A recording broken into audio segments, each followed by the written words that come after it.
جو ہے اس کی بھی دلیری کی بات کریں گے کہ جب اس پر یہاں مقدمے چل رہے تھے انتخابات کے دوران 2018 میں، اپنی بیٹی مریم نواز کے ساتھ وہ لندن سے یہاں آ کر انہوں نے گرفتاری دی.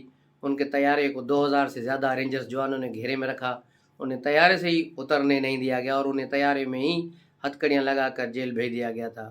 نواز شریف کو کیا ضرورت تھی واپس آنے کی؟ وہ یہاں آئے اس لیے آئے کہ وہ ایسا نہ ہو کہ کل کہیں کہ کوئی بزدل ہو کے چھپ کے بیٹھ گیا لندن میں. لیکن وہ آیا اپنی بیٹی کے ساتھ یہاں آیا، اپنی بیمار بیوی کو وہاں چھوڑ کے لندن میں پاکستان چلا آیا. تو یہ ہے دلیری کی داستانیں جو انہوں نے رقم کی ہیں. لیکن ایک یہ بھگوڑا ہے جس کو وزیر آباد میں ایک ہلکا سا فائر ہوا، اس فائر کے بعد سے 6 مہینے سے پلاسٹر ٹانگ پہ چڑھا کے ایسے بیٹھا ہے جیسے یہ صدیوں سے جو ہے پولیو زدہ ہو. اور یہ بالکل ہی اس طرح ہے جس طرح خواجہ آصف نے بھی کہا تھا کہ یہ ٹانگ سے ہی معذور نہیں، ذہن سے بھی معذور ہے.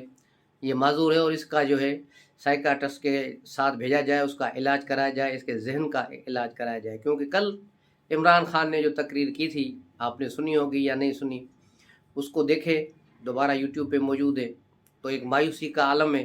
ایک ایسا آدمی جو اندر گر گیا ہے، کسی بڑی کنویں میں گر گیا ہے، وہاں سے نکلنے کے لیے ہاتھ پاؤں مار رہا ہے، کبھی اس کو گالیاں دے رہا ہے، کبھی اس کو دے رہا ہے اور یہ کر رہا ہے. اور آپ نے دیکھا ہوگا کل اس نے سب سے زیادہ 2 نام بڑے لیے، انہوں نے اس کو تباہ کیا ہے. ایک ڈی جی سی کو اور دوسرا آصف زرداری کو. آصف زرداری کے پیچھے پڑا ہوا ہے، آصف زرداری کے خلاف کہ وہ اس نے سب سے بڑی میرے خلاف سازش کی ہے. پھر اس کو ڈی جی سی کو بھی کہا کہ انہوں نے ان کی ایک فیک کل جو ہے آڈیو بھی نکالی گئی کہ ایس پی کو وہ کہہ رہا ہے کہ ان کو ڈنڈے مارو، یہ کرو. یہ ڈی جی سی کا کام نہیں ہوتا. یہ کیوں لوگوں کو بیوقوف بناتے ہو کہ یہ کام ڈی جی سی نے کیا، فون کیا ایس پی کو کہ ان کو نہ چھوڑے. یہ مقامی قیادتیں ہوتی ہیں، مقامی لوگ ہوتے ہیں.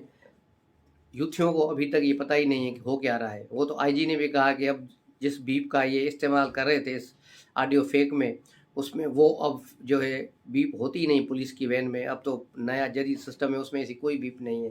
یہ سارا جھوٹ کا پلندہ ان کا چل رہا تھا جو سب نے دیکھا. آڈیو لیکس جو آئی ہیں، پھر مریم نواز کی بھی ایک آڈیو لیک نکالی گئی ہے، لیکن اس میں کوئی جو ہے غلط بات نہیں ہے. ایک اور بھی کٹا کھل گیا ہے، یہ 2018 کے انتخابات سے پہلے کا ہے. ایک فیصل آباد سے بندے نے جس کا بھائی اس زمانے میں پی ٹی آئی کے لیے مر گیا تھا اور شہید قرار دیا گیا تھا، اس کے بھائی نے کہا ہے کہ میرے بھائی کو بھی پی ٹی آئی والوں نے مارا تھا. اس کو وہ کسی پولیس نے یا کسی فورس نے یا نون لیگ والوں نے نہیں مارا، اس کو بھی پولیس نے مارا. اس کی بھی ویڈیو چل رہی ہے جو مختلف چینلوں پر آپ کو ملیں گی. آپ کو ٹویٹر پہ بھی وہ ملے گی، ٹویٹر اکاؤنٹس پہ، کیونکہ یوٹیوب کا پھر ایشو ہوتا ہے کاپی رائٹ کا. نہیں تو میں آپ کو وہ یہاں دکھا تھا اس کی آڈیو، وہ کسی ٹی وی چینل کو اس نے انٹرویو دیا ہے، تو آپ وہاں دیکھ سکتے ہیں. یہ چیزیں ساری چل رہی ہیں. پی ٹی آئی کے سارے جھوٹ بے نقاب ہو رہے ہیں. بلکہ میں تو یوں کہوں گا کہ جس دن سے انہوں نے مسجد نبوی میں بے حرمتی کی، حضور پاک صلی اللہ علیہ وآلہ وسلم کے روزے مبارک میں جو انہوں نے گند مچایا، جو سازش کی، اس دن سے لے کر آج تک یہ دن بدن ذلت کے گہرائیوں میں گرتے جا رہے ہیں. ہر ان کی پوائنٹ الٹی پڑتی ہے ان پر، ہر ان کی چال جو ہے ان پر ہی آ کے گرتی ہے اور یہ مزید رسوا اور ذلیل ہوتے ہیں. جس طرح ضلع شاہ کا واقعہ ہوا، ضلع شاہ کے قتل کو انہوں نے کہا کہ اس کو پنجاب پولیس نے مارا ہے، یہ کیا ہے، لیکن ساری چیز کھل کے سامنے آ گئی کہ پولیس نے اسے بالکل گرفتار کیا. اس کے ساتھ 4-5 لڑکے اور تھے جنہیں جا کے اس پل پر جو وہاں چھوڑ دیا گیا. اس کے بعد وہ 4 تو چلے گئے، لیکن ایک یہ سڑک پہ ہی کھڑا رہا اور یہ جیسے ہی کوئی شاید موڑ مڑا ہے یا کیا ہے، وہاں سے پی ٹی آئی کے جو جلوسوں پر ڈنڈا برس رہا تھا تو وہاں سے بھی وہ لڑکے ایک ویگو اڑا کے آ رہے تھے، اس تقریباً 120 کی اسپیڈ سے اس غریب کو ٹکر مار کے اس کو کچل دیا ہے. اب مجھے یہ بتائیں ایک کچلے ہوئے شخص کی جو پوسٹ مارٹم رپورٹ آئے گی اس میں کیا ہوگا؟ اس میں یہی ہوگا نا اس کے جسم پر یہ زخم ہے، وہ زخم ہے، فلاں جگہ زخم ہے، بہت سے زخم لگیں گے. ظاہر ہے ایکسیڈنٹ ہوا زخم تو ہوں گے. تو اب وہ کہا جا رہا ہے کہ نہیں پہلے اس پہ تشدد کیا گیا، اور تشدد کیا گیا تو اس میں پھر بھی نہیں مرا نا. تشدد تو ہوتے رہتے ہیں، تشدد کی تو کوئی بات ہی نہیں ہے. تشدد ہوتا ہے.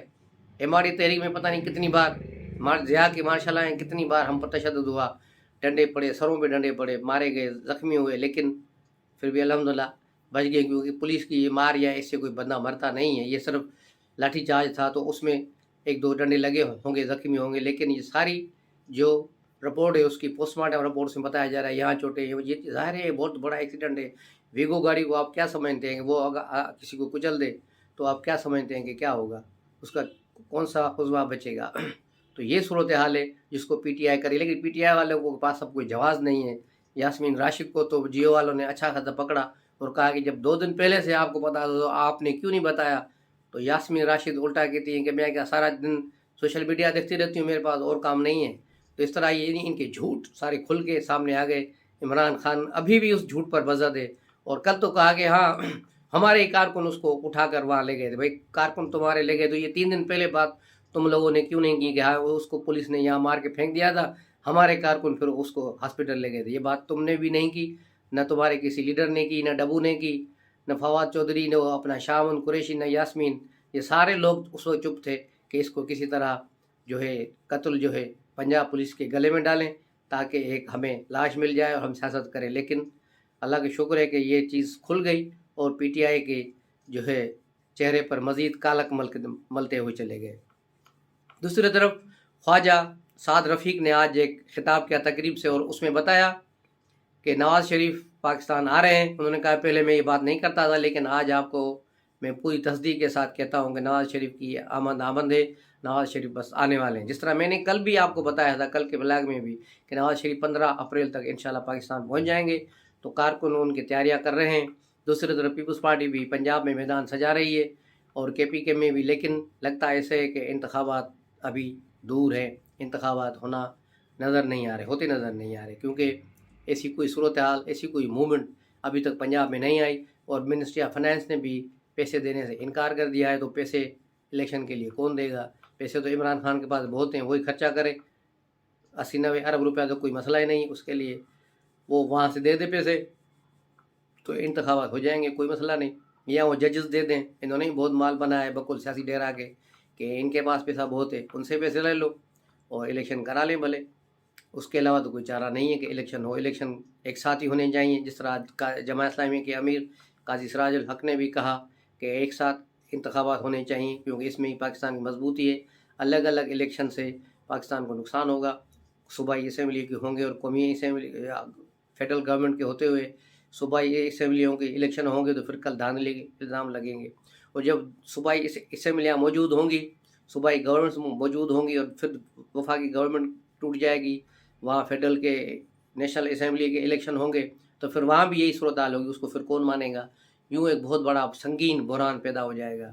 تو اس سے بچنے کے لیے ضروری ہے کہ انتخابات سارے ایک ساتھ ہوں، جنرل الیکشن ہوں صوبائی اور قومی اسمبلیوں کے۔ اور جہاں تک میرا اپنا آئیڈیا ہے، جو میں نے پہلے بھی کئی بلاگ سے بتایا ہے، کہ ان انتخابات بجٹ کے بعد ہوں گے، پھر جولائی میں ہوں یا اگست میں ہوں، لیکن اس سے پہلے ممکن نہیں ہے۔ انتخابات نظر نہیں آ رہے، کیونکہ آئی ایم ایف کی جو فائنل ڈیل ہونی ہے اس میں بھی مزید ڈیلے ہو گئی ہے، ہفتے ڈیڑھ کی، تو اس کی وجہ سے بھی تھوڑی پریشانیاں پاکستان کی بڑھ رہی ہیں۔ معاشی طور پر ہم جو ہے پریشان ہیں، تو اس پریشانیوں سے نکلنے کی بھی کوشش جو ہے کی جا رہی ہے۔ دوسری طرف 3-4 بیع اور مددگار لوگ مختلف جگہوں پہ سیمینار کر رہے ہیں، جس میں ایک پیپلز پارٹی کے سابق رہنما مصطفیٰ نواز کھوکھر ہیں، اور سابق وزیر اعظم خاقان عباسی ہیں، مفتاح اسماعیل ہے، اور 2-4 بندے اور ہیں جو آج بھی انہوں نے کراچی میں سیمینار کیا تھا اور یہ سیمینار کر رہے ہیں۔ یہ ایک نئی سیاسی جماعت بنانے کی طرف شاید ان کا قدم ہے، جس کو یہ سیمینار کا نام دے رہے ہیں۔ کوئٹہ میں ہوا جلسہ، پھر اسلام آباد میں، اور آج کراچی میں بھی ہوا ہے، لیکن ابھی اس میں بہت ٹائم لگے گا۔ اس طرح جماعتیں نہیں بنتی، اور بنتی ہیں تو یہ ڈبہ میں واپس پیک ہو جاتی ہیں۔ سندھ کے وزیر اعلیٰ مراد علی شاہ نے آج پھر گورنر کے ساتھ مل کر پریس کانفرنس کرتے ہوئے بتایا ہے کہ جو آدم شماری، مردم شماری اور گھر شماری ہو رہی ہے، اس میں بہت سارے خدشات ہیں، بہت ساری جو ریزرویشن ہے، اس لیے کہ یہاں سے وہ ان پٹ کرتے ہیں، اسلام آباد چلی جاتی ہے، ہمیں صوبوں کو تو پتہ ہی نہیں ہو کیا رہا ہے۔ انہوں نے کہا اگر صوبوں کو اچھی طرح بریف نہیں کیا گیا، ہمیں نہیں بتایا گیا، تو پھر سندھ حکومت اس سارے سسٹم سے الگ ہو جائے گی۔ تو یہ بہت بڑی بات ہے۔ فیڈرل گورنمنٹ کو بھی چاہیے کہ ابھی وقت ہے ان چیزوں کو ریزالو کرنے کا، کیونکہ اگر ایک طرح سے یہ مردم شماری ہو گئی، سینسس ہو گیا، اس کے بعد پھر رزلٹ آئے گی، تو پھر جو چیزیں کھلیں گی، پھر مظاہرے اور جھگڑے اور ہوں گے، اس سے بہتر ہے ان چیزوں کو پہلے حل کیا جائے۔ ملتے ہیں اگلے ولاگ میں، تب تک کے لیے اجازت دیجیے۔ السلام علیکم۔